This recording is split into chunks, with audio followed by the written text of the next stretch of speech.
yes, we need to relearn how we relate with women.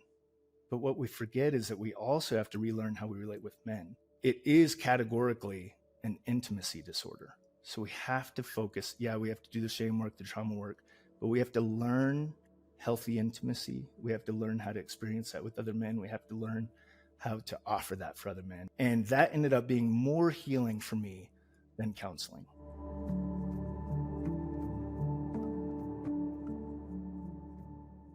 Hey man, thank you for listening to my interview with Burke Atkerson.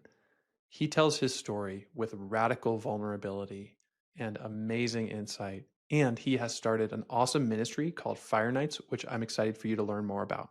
Enjoy the episode. Welcome to Husband Material. Today I have the deep joy of introducing you all to my friend Burke Atkerson. He is the author of Fire Nights, Forging Brotherhood That Heals. And in his words, Burke is a recovering addict, a failed missionary, an unemployed entrepreneur, a novice author, and an undeserving husband and grateful father to 6 children.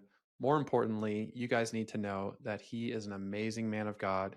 He is a coach who does deep transformational work with men, and I am excited that he will be joining us at the Husband Material Retreat in September. Welcome, Burke.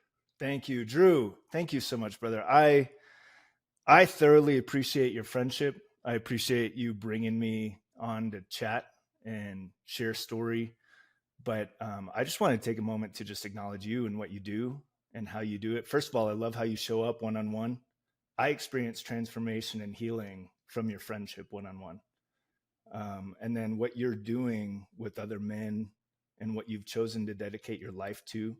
Most people are too covered in shame to even bring up in conversation the stuff that we talk about day in and day out, and that you talk about with other men, and that you help them understand.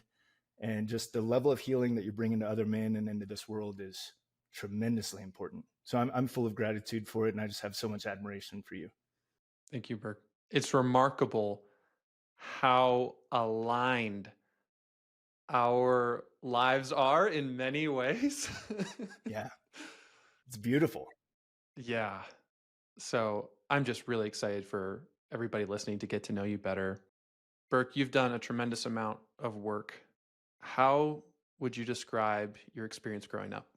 Thanks for asking that. Well, I was the second born out of 4. There were 3 boys and 1 girl. I think it was overwhelming for my parents to raise us. They did a good enough job that we're still alive.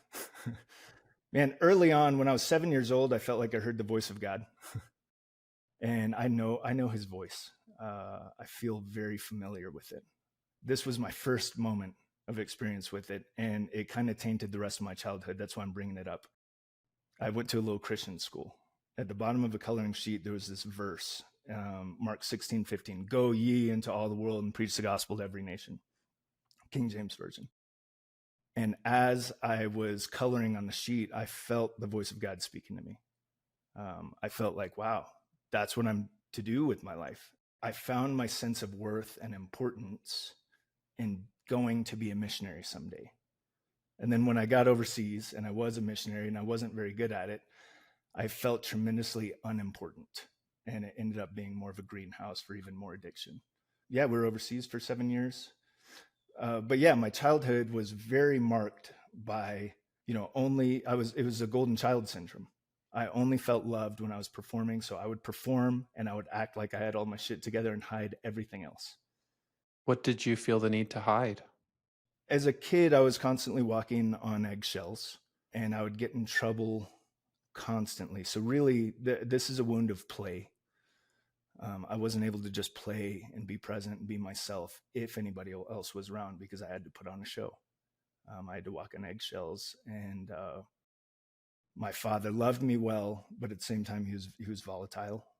He had unprocessed anger issues and rage, and it wouldn't be physical abuse most of the time. And when it was confused with scripture and discipline, masked by these good things. So it was extra confusing. The downside is I wouldn't have to hide any actions in particular until I discovered pornography at the age of 9, but it was play that I had to hide. I couldn't just be a kid. I had to act like an adult. so that adults would love me. I hate this. The problem with conditional love is that it's not love at all. And that was my childhood. Wow. So it really took decades, and it took my whole life falling apart before I was actually able to unravel that and realize I was just living a life of performance. And as you grew up performing, hiding in this volatile environment, what did porn do for you? Porn did so much. It was a Band-Aid on a deep wound. And I became very fond of it, like a friend, right? Like a counselor. I would run to porn when life would get hard, and it was my comforter. It was my soothe.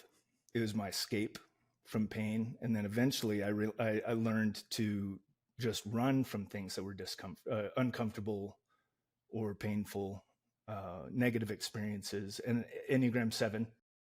So I don't like negative experiences. I immediately yeah, you too, right? That's another thing we have in common. So much overlap.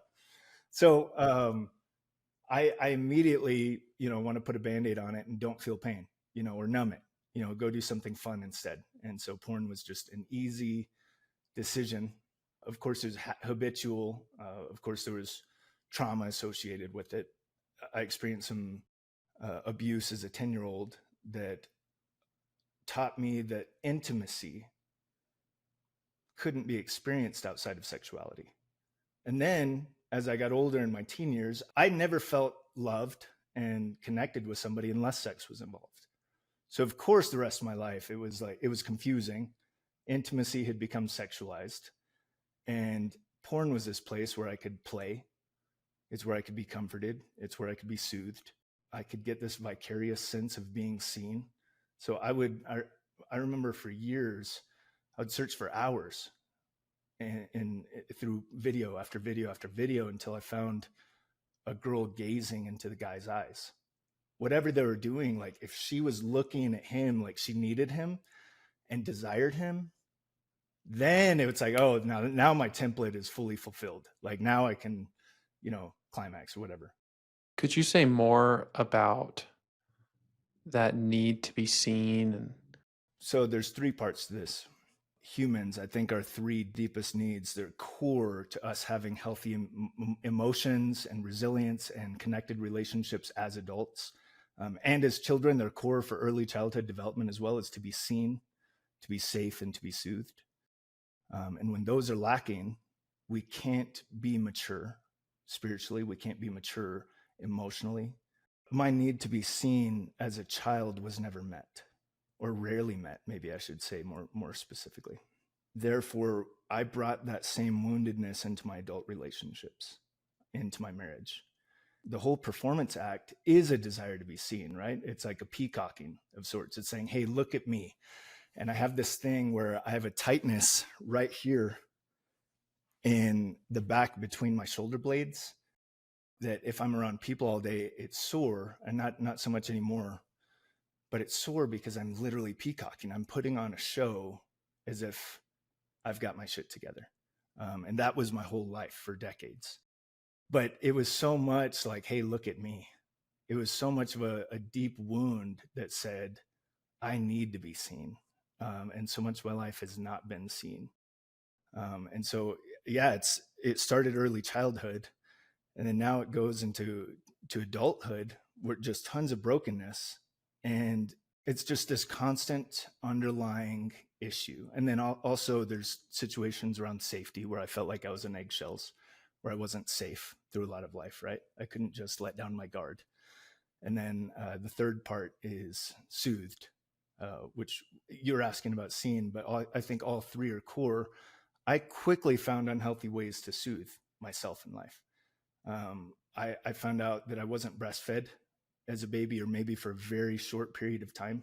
My mother went back to work and I was bottle fed, which is fine, but there's a deep level of soothing that happens for a child, just being held at his mother's breast, the skin on skin contact, the sucking, it sounds almost sensual the way I'm describing it, but a lot of sensuality is very soothing, and it is a core need that we have.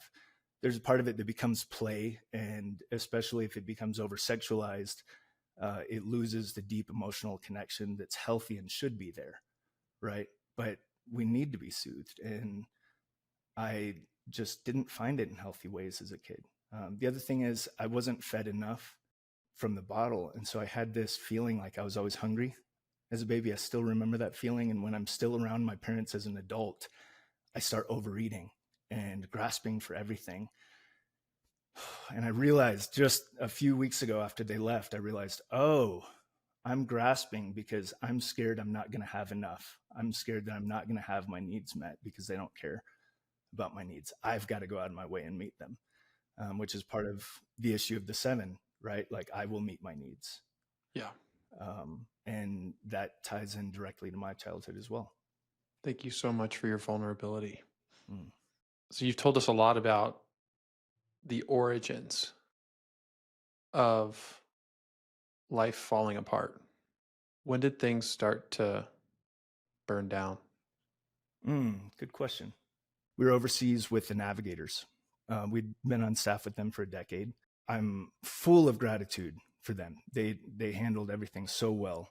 But we got to a point where we were burned out, and we didn't know it yet. We didn't know it till we were doing intake forms after everything kind of burned down. And one of the things is we did a burnout survey, and I aced it. I got like 100%. I'm definitely burned out beyond what's healthy. And I had no idea. I wasn't overworking. I was just living with a daily level of anxiety and stress that was too high to be long-term sustainable. It led to me making some bad decisions I claim full responsibility for. I don't blame it on burnout. I don't blame it on Jill. I made some bad decisions. I crossed lines with other women through text message, through sexting, through Instagram, social media stuff, and then eventually in person. And at the time I was it's such a long story to tell all the details, but I was shooting photography all around the world. I've shot on 5 different continents doing fashion productions for sustainable and ethical fashion brands. I had traveled for a month, and I was shooting for a number of magazines and for 4 brands. It's one of those things that's invite only, so it's hard to get into. I was like, yeah, I'm going to prioritize this and make it happen. And it required me to travel for a month away from my family. I met a girl who hung on to my every word like I was the most interesting man in the world. And that was like cocaine for me, man, for a woman to give me that level of attention. And we ended up staying up till 5 a.m. And then we walked through the town as the sun was rising, hand in hand. And I just felt loved, although it's not love. I felt wanted. And she was the one pursuing me for more. And I remember her saying like, hey, let's go back to the hostel. I have a room all to myself. And I told her, hey, I can't do that. Even if we did that and had a great night, it's not going to be enough for either of us. Both of us are going to want more, and we're still going to be unsatisfied on the other side of it. And so there's still a little bit of prefrontal cortex lit up. But man, her attention for me was intoxicating. And so we didn't end up going any further, but that was far enough to burn things down. Man, the next night, I actually moved to a different hostel because I felt like if I stayed there, I was going to fuck things up. And I was covered in shame the whole day. I met another girl the next night, and she paid attention to me, and we flirted. And then at night, she was in the bunk beneath me and pursued me for a lot more, and we crossed a lot of lines there, which in hindsight in my body felt so much like the abuse of when I was 10 years old and the girl climbing into my bed. And I remember just feeling like facing away and my whole body just tight and not wanting to be there and not having the strength to walk away because I was so aroused and stimulated by the situation. So for me, it was just a reliving of that exact same abuse. And at the same time, it was my decision to stay. So yes, trauma kept me stuck. And yes, I decided to stay. I came back home. I immediately confessed to my wife. Like I said, I didn't keep anything hidden, didn't keep anything in the dark. And we called the navigators, and they flew somebody down to talk to us, and they said, tell us your whole story. We told them everything. They went back, prayed about it, and invited us to do a restoration process in Colorado. And it was the hardest thing of our lives. We lost our funding. We lost our titles. We got pulled off field. We almost lost our marriage. We were hanging on by a string. But they took such good care of us over the next few years, helping us get on our feet and get into a healthy place in our marriage. Wow. I'm full of gratitude for it because it was hell. And now I know my way out of hell. And it reset the trajectory for our whole marriage. Now it's a lot more connection. It's a lot more repair, a lot more healthy stuff. And then both of us, it's given us the space for both of us to do our work. Thank you for sharing your story. Burke, as you started healing at a much deeper level, what role did brotherhood and community play? I did get some really good help from therapy, dealing with trauma, talk therapy, and EMDR. And that stuff has to be dealt with. Shame is absolutely fundamental work that we have to go through if we want to know, any kind of deep, real, lasting sobriety or wholeness. Early into the journey, a buddy and I found out he likes to light a campfire, and he was 10 years sober AA at the time. But I was like, well, let's just meet over a campfire. We had just done this experiential retreat with Michael Cusick, Restoring the Soul. Which is where I met you. Yes, I'm so grateful for that. So we met at this retreat. We're in the same little group together, and he happened to live in Denver, just an hour away. So I would drive up to Denver, and I would meet him in his backyard, and he'd light his fire, and we'd drink root beers together and smoke pipes. But because of the nature of the way we related at the Restoring the Soul weekend is we quickly started talking about the heart. So everything below the waterline. And I'd never really done this in another man outside of that weekend or with another counselor. And so this was just this relational, hands-off, nobody's getting paid environment. And we began to develop a deep, healthy, beautiful relationships through it. And then we started inviting other men into it. And from there, it's just been growing. We'd call it Fire Night, like, hey, you want to do Fire Night this weekend? And so we've been doing that for 8 years now.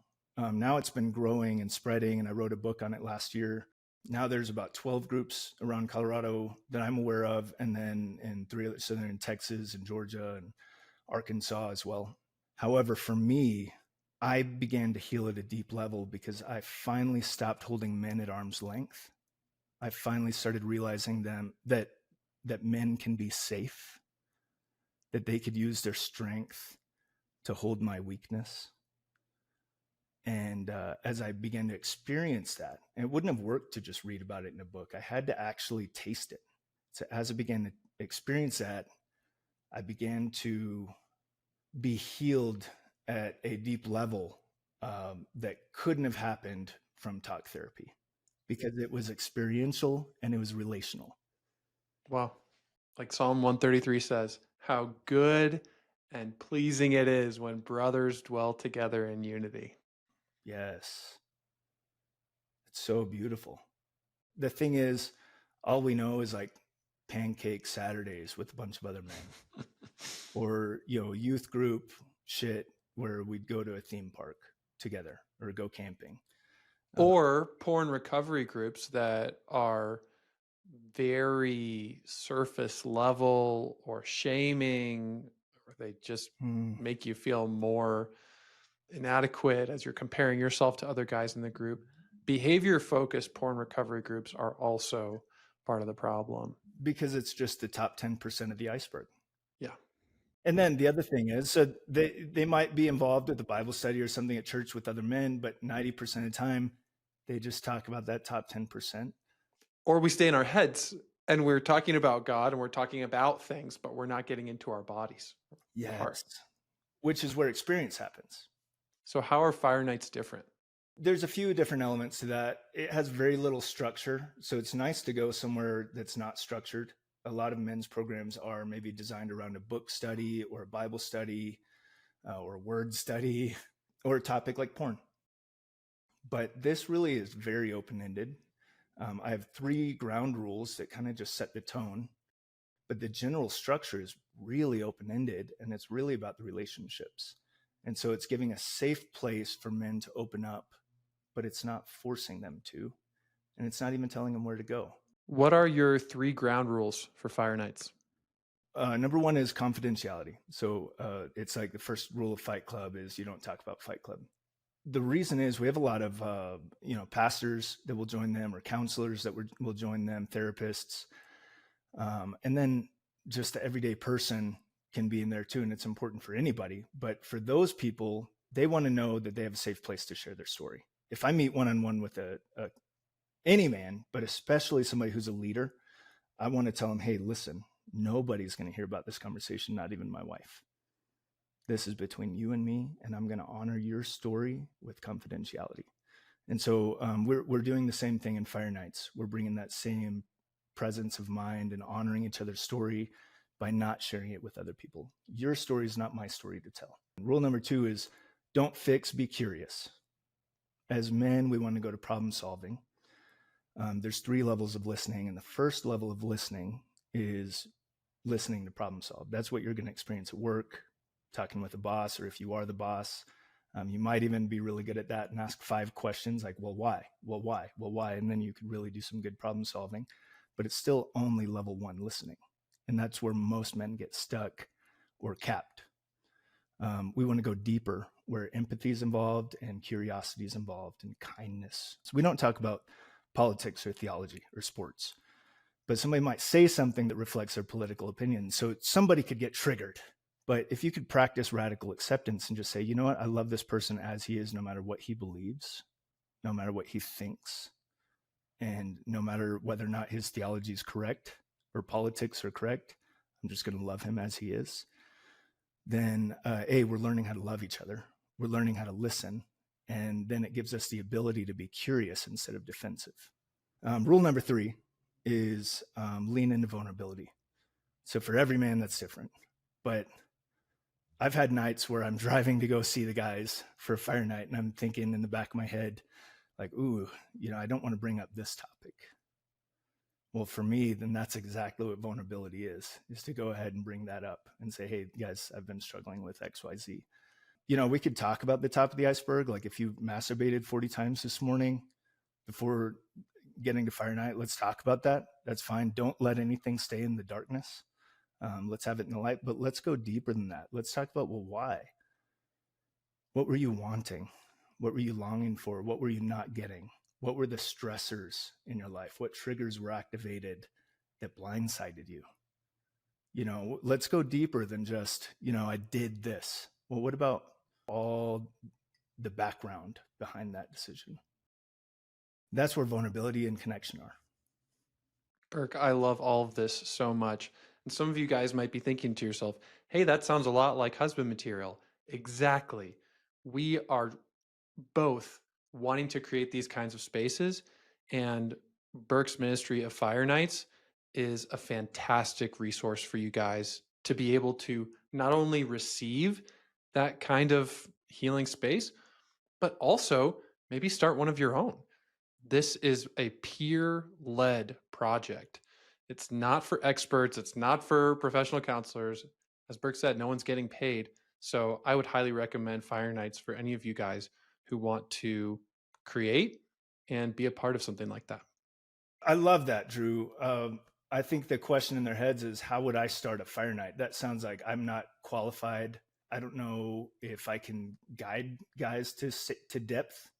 A lot of the resistance I hear from men is like, well, if people start talking about politics, I don't know how to bring them back into, the deeper space, which I could teach you that kind of stuff. It's actually really simple. But what I've found is everybody who's hosting them and finding success, it's so simple.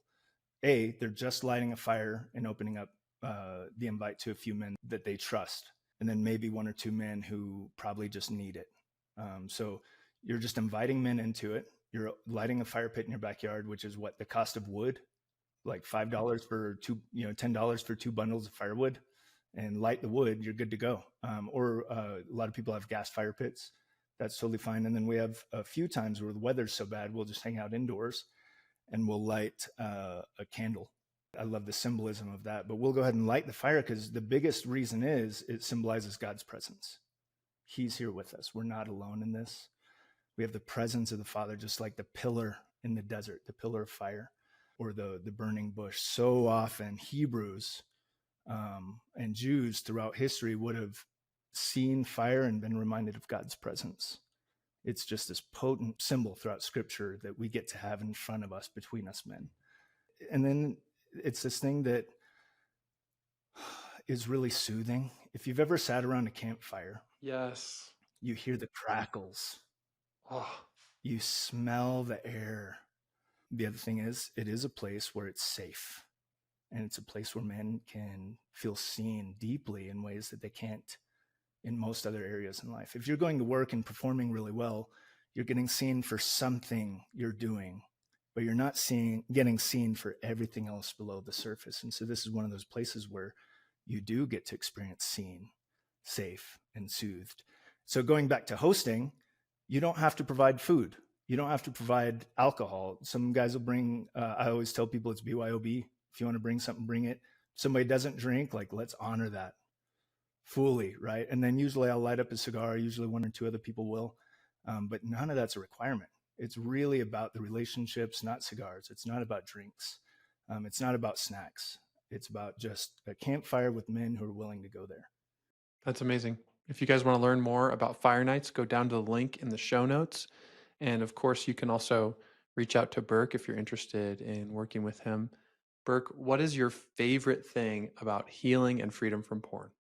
What I love is to be fully alive. And I could feel not only the pains in life, which is part of being fully alive, but also the joys. Absolutely beautiful. The full range of human emotions. We need it. Amen. Burke, thank you so much for being with us. My pleasure, brother. I'm really excited about Burke joining us at the Husband Material Retreat in September. And in part 2 of this interview, you are going to hear more about Burke's training and expertise in breathwork and how that can help you outgrow porn. Go down to the links in the show notes if you want to connect with Burke. And always remember, you are God's beloved son. In you, he is well pleased.